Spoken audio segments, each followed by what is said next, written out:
Cinema शौकीन सबका स्वागत करता है। आज हम बात करने वाले हैं लोकी सीजन 1 के एपिसोड 1 के बारे में। ये कहानी है शरारतों के देवता लोकी की, जिसने बचपन से ही सबको परेशान किया है, लेकिन समय के साथ साथ उसका हृदय परिवर्तन हुआ और वो अच्छा बनने लगा। लेकिन इस सीरीज में हमें पुराने वाला लोकी देखने को मिलता है, जो कि अभी भी शरारती है और वो पूरे वक्त सिर्फ राजा बनने के बारे में सोचता है और वो चाहता है कि वो पूरी दुनिया को अपना गुलाम बना ले। कहानी की शुरुआत होती है और हमें वही दृश्य देखने को मिलता है जो हमने अवेंजर्स एंड गेम के अंत में देखा था कि अवेंजर्स की टीम समय यात्रा करके वक्त में पीछे गई थी ताकि उन्हें टेसरेक्ट मिल सके, और उन्हें टेसरेक्ट मिल भी जाता है। लेकिन हल्क के गुस्से के कारण ये टेसरेक्ट लोकी के हाथ में लग जाता है और लोकी टेसरेक्ट की शक्तियों का इस्तेमाल करके यहाँ से गायब हो जाता है और पहुँचता है गोबी डेजर्ट मंगोलिया में। और यहाँ पे लोकी देखता है कि उसके सामने बहुत सारे लोग खड़े हैं। लोकी वही करता है जो हमेशा से करते आया है, वो सारे लोगों को धमकी देता है और अपने सामने झुकने के लिए कहता है क्योंकि वो एक देवता है। लेकिन इन सारे लोगों को लोकी की भाषा नहीं आती। तभी यहाँ पे एक द्वार खुलता है जिससे समय रक्षक बाहर आते हैं और इन्हीं रक्षकों में से एक लड़की लोकी को कहती है कि तुमने समय के साथ हेरफेर किया है, इसीलिए तुम्हें गिरफ्तार किया जाता है। और इस लड़की का नाम है हंटर B-15।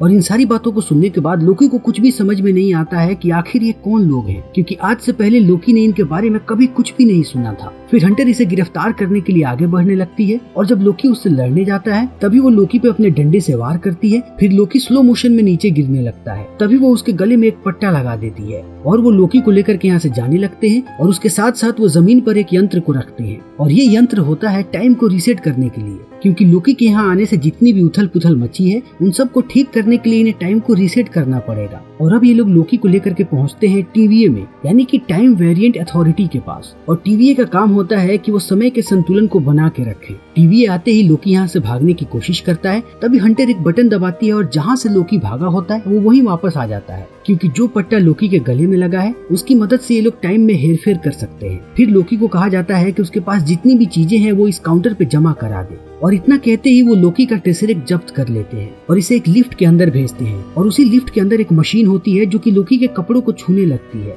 और अब लोकी मशीन को भाषण देने लगता है। तभी उस मशीन से कुछ जादुई किरणें निकलती हैं जो लोकी के सारे कपड़ों को गायब कर देती है। उसके बाद लोकी को TVA वाले कपड़े पहनाए जाते हैं जो कि यहाँ के मुजरिमों को पहनाया जाता है। फिर उसके बाद लोकी एक और काउंटर पे पहुँचता है जहाँ पे बहुत सारे कागज रखे होते हैं। फिर वहाँ बैठा हुआ आदमी लोकी को कहता है कि इन सारे कागजों पे अपना हस्ताक्षर करो और इन सारी चीजों को कबूल करो कि तुमने अपनी जिंदगी में कभी न कभी इन शब्दों को कहा है। और अंततः लोकी को मानना पड़ता है और वो इन सारे कागजों पे हस्ताक्षर कर देता है। और फिर थोड़ा आगे बढ़ता है तो उसे एक दरवाजा मिलता है और उस दरवाजे के पास एक आदमी खड़ा होता है और कहता है कि ये एक स्कैनिंग डिवाइस है और तुम्हें इस दरवाजे को पार करना है। अगर तुम एक रोबोट हुए तो ये मशीन तुम्हें जला कर राख कर देगी। और इस बात को सुनते ही लोकी को भी अपने आप पे शक होने लगता है, इसीलिए वो डरता हुआ उस दरवाजे के पार आता है और वो बिल्कुल सही सलामत होता है, जिससे वो खुश हो जाता है। लेकिन आगे उसे और भी पड़ाव पार करने हैं, इसीलिए जब वो अगले कमरे में पहुंचता है तो उसे टोकन लेने के लिए कहा जाता है। और लोकी कहता है कि टोकन किस बात का, पूरा का पूरा कमरा खाली है तो टोकन लेने की क्या जरूरत है। लेकिन वहाँ का गार्ड कहता है कि आपको तो टोकन लेना ही पड़ेगा।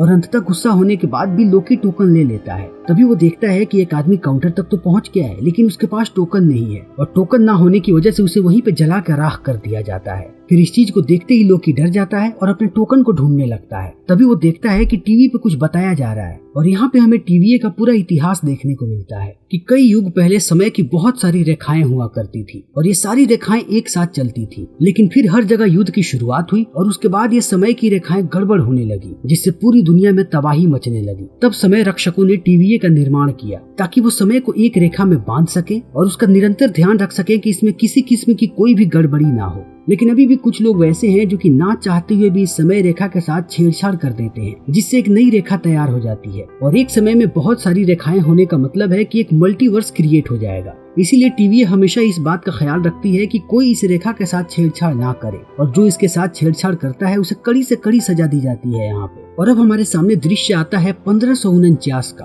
और हमें TVA का एक समूह देखने को मिलता है फ्रांस में, जहाँ पे किसी ने समय के साथ छेड़छाड़ किया है। और इस चीज की तफ्तीश के लिए जो आदमी यहाँ पे आया है उसका नाम है मोबियस। और मोबियस जिस जगह पे तफ्तीश कर रहा होता है उसे वहाँ पे एक लड़की नजर आती है और जब वो उस लड़की से बात करता है तो वो लड़की बताती है कि यहाँ पे एक आदमी आया था जिसने यहाँ के बहुत सारे लोगों को मार दिया। और मोबियस कहता है कि वो आदमी कैसा दिखता था। तब वो लड़की उसे एक ऐसे आदमी की तस्वीर बताती है जिसके सर पे सींग होते हैं और तभी वो लड़की मोबियस को एक टॉफी का डब्बा देती है और कहती है कि ये मुझे उसी ने दिया था। और ये सारी बातें चली रही होती है तभी एक TVA का आदमी यहाँ पे पहुँचता है मोबियस के पास और वो उसे लोकी का फाइल देता है और कहता है कि हमने उसे गिरफ्तार कर लिया है। तभी हम दोबारा लोकी को देखते हैं जिस पे कार्यवाही शुरू हो चुकी है और जो जज लोकी पे कार्यवाही कर रही है उसका नाम है रोना रेंसलर। फिर रोना लोकी को कहती है कि क्या तुम्हें अपने सारे के सारे गुनाह कबूल है, और लोकी कहता है कि मैंने कभी कोई गुनाह किया ही नहीं, गुनाह अवेंजर्स ने किया है, उन्होंने समय की यात्रा की थी टेसरेक्ट को चुराने के लिए, तो असली गुनहगार वे हैं ना कि मैं, तो आपको उन्हें पकड़ना चाहिए। तब रोना कहती है कि उन्होंने जो भी किया वो विधि का विधान था, उन्होंने वही किया जो हमारे समय रक्षकों ने लिखा था, लेकिन विधि के विधान को तुमने तोड़ा है, तुमने वहाँ से भाग के समय के साथ छेड़छाड़ किया है, इसीलिए तुम्हारे ऊपर कड़ी से कड़ी कार्यवाही की जाएगी। और इतना कहते ही रोना लोकी को रिसेट करने का आदेश देती है। तभी मोबियस पहुँचता है रोना के पास और कहता है कि मुझे लोकी की जरूरत है, इसीलिए मैं चाहता हूँ कि आप इसे रिसेट ना करें बल्कि मेरे हवाले कर दे। और रोना कहती है कि तुम्हें पता ही है कि ये आदमी भरोसे के बिल्कुल भी लायक नहीं है, लेकिन मोबियस यहाँ पे रोना से आग्रह करता है और कहता है कि प्लीज आप इसे रिसेट मत करो, मुझे इसकी जरूरत है। और रोना अंत में मान तो जाती है, लेकिन वो मोबियस को कहती है कि अगर ये भागा तो ये पूरी की पूरी तुम्हारी जिम्मेवारी होगी। और अब मोबियस लोकी को लेकर के पहुंचता है अपने दफ्तर में और उससे कहता है कि अगर हम तुम्हें आज के आज आजाद कर दे तब तुम क्या करोगे।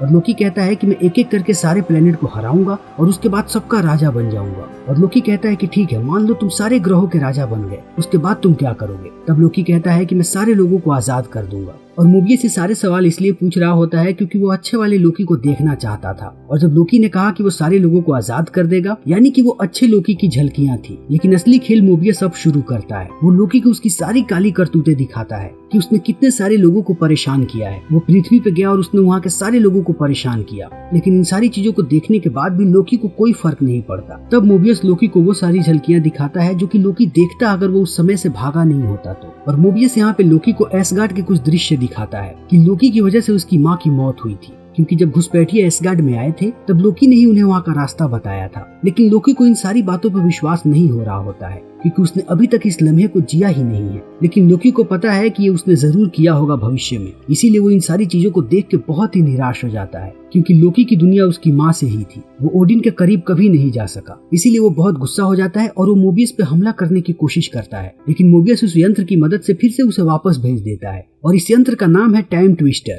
जिससे वो कभी भी किसी को भी आगे पीछे कर सकते हैं जिसके गले में वो पट्टा लगा हो। तभी इस कमरे में हंटर आती है और वो मोबियस को बाहर लेकर के चली जाती है और बताती है कि हमने अपने एक और यूनिट को खो दिया है। और हंटर ये भी कहती है कि तुमने लोकी को रिसेट होने से क्यों बचाया, वो एक भगौड़ा है, वो जल्दी ही यहाँ से भाग जाएगा अगर हमने उसे रिसेट नहीं किया तो। और मोबियस कहता है कि हमें अभी लोकी की जरूरत है, अगर तुमने मुझे डिस्टर्ब नहीं किया होता तो मैं अब तक उससे कितनी सारी चीजें पता कर चुका होता। और इतना कहने के बाद मोबियस जैसे ही अपने दफ्तर में वापस आता है वो देखता है कि लोकी यहाँ से गायब हो चुका है और वो मोबियस का टाइम ट्विस्टर भी चुरा चुका है। इसीलिए मोबियस यहाँ सबको अलर्ट कर देता है और कहता है कि लोकी भाग चुका है और सारे लोग लोकी की तलाश में लग जाते हैं। तभी लोकी पहुँचता है काउंटर पे और वहाँ बैठे एक शख्स से कहता है कि मुझे मेरा टेसरेक्ट अभी के अभी वापस दो। फिर वो आदमी कहता है कि ड्रॉल में पड़ा है तुम्हारा टेसरेक्ट, उसे ले लो। फिर लोकी जैसे ही ड्रॉल को खोलता है वो देखता है कि यहाँ बहुत सारे इन्फिनिटी स्टोन्स पड़े हैं। फिर लोकी उस आदमी से पूछता है कि सारे के सारे स्टोन्स यहाँ पे क्या कर रहे हैं, और वो आदमी कहता है कि सारे स्टोन्स हमारे लिए कचरा है, हम इन्हें बस ऐसे ही डेस्क पे रखते हैं। और इन सारी बातों को सुनते ही लोकी के होश उड़ जाते हैं। तब तक वहाँ पे टीवीए के गार्ड्स आ जाते हैं और इस चीज को देख के लोकी टाइम ट्विस्टर का इस्तेमाल करता है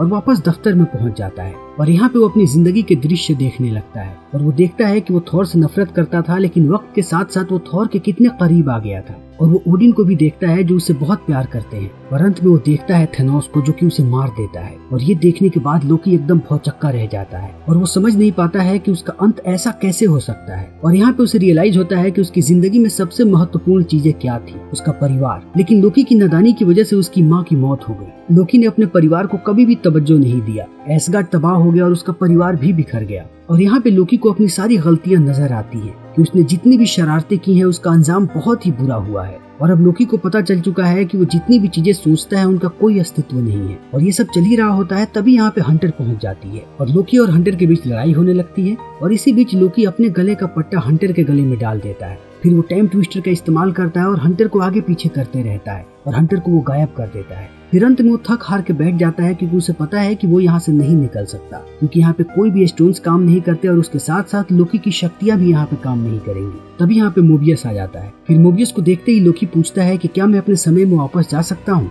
और मोबियस कहता है कि नहीं, लेकिन मैं तुम्हें यहाँ की सजा से बचा सकता हूँ अगर तुमने हमारी मदद की तो। हमारे पूरे सेना को धीरे धीरे करके कोई मार रहा है और उसे पकड़ने के लिए हमें तुम्हारी मदद चाहिए। फिर इस बात को सुनते ही लोकी कहता है कि तुम्हें क्यों लगता है कि उसे मैं पकड़ पाऊंगा। तब मोबियस बताता है कि जो शख्स टीवीए के लोगों को मार रहा है वो कोई और नहीं बल्कि खुद लोकी ही है। और इस बात को सुनते ही लोकी आश्चर्यचकित हो जाता है। तभी हमारे सामने 1859 का एक दृश्य आता है और हम एक बड़े से खेत को देखते हैं जहाँ कुछ TVA के अधिकारी पहुंचे हुए हैं और वो समय को रीसेट कर रहे हैं। तभी वो देखते हैं कि यहाँ पे हर तरफ सिर्फ और सिर्फ तेल फैला हुआ है और अचानक एक शख्स यहाँ पे आता है जिसके हाथ में एक लालटेन होता है और वो उस लालटेन को जमीन पे पटक देता है, जिससे यहाँ पे चारों तरफ आग लग जाती है और TVA के सारे अधिकारी जलने लगते हैं और इसी के साथ ये एपिसोड यहीं पे खत्म हो जाता है। तो दोस्तों, हमारी आज की ये वीडियो यहीं पे खत्म होती है। लोकी सीरीज के आने वाले हम बाकी सारे एपिसोड्स को अपने चैनल पे एक्सप्लेन करने वाले हैं। तो अगर आपको हमारी ये वीडियो पसंद आई हो तो इसे लाइक करें, शेयर करें और चैनल को सब्सक्राइब करें। Thank you.